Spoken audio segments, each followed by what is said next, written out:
Sinn Fein says proposed UK time limit on soldier prosecutions unacceptable.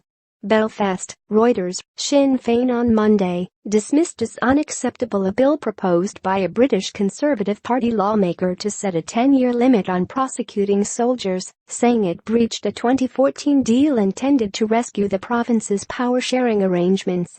If the bill wins the backing of the British government, it could seriously complicate efforts to resolve a political crisis in Northern Ireland, which is facing a return to direct rule from London for the first time in a decade.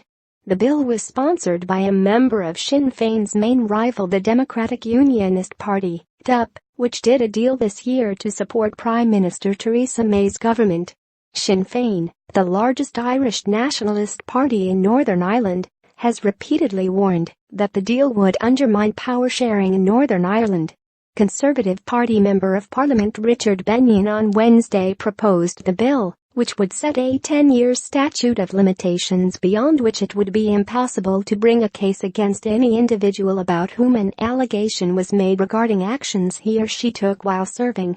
While presenting the bill, sponsored by DUP lawmaker Emma Little-Pengilly, Bennion cited the case of a 78-year-old former British soldier facing prosecution for the shooting of an unarmed 27-year-old Catholic in 1974. Sinn Féin says the commitment to prosecute crimes committed by British soldiers during the three-decade conflict in Northern Ireland is a key foundation of the peace process in the British region. About 3,600 people died before a 1998 peace deal, approximately half of them killed by Sinn Féin's former armed wing, the Irish Republican Army.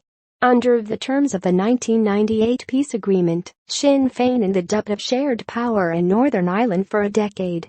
The proposed bill is simply unacceptable, said Linda Dillon, a Sinn Féin member of the Northern Ireland Assembly, who accused British forces of being directly involved in state-sponsored killings.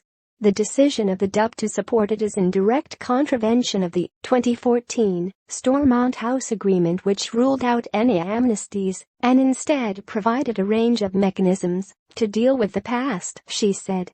The bill, whose second reading is not due until June next year, was brought to Parliament within hours of the collapse of talks between the DUP and Sinn Féin to re-establish a Northern Ireland devolved executive following its collapse in January.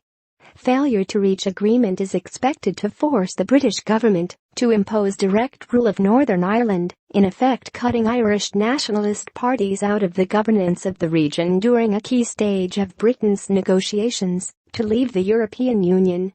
Reporting by Ian Graham, writing by Conor Humphreys, editing by William McLean.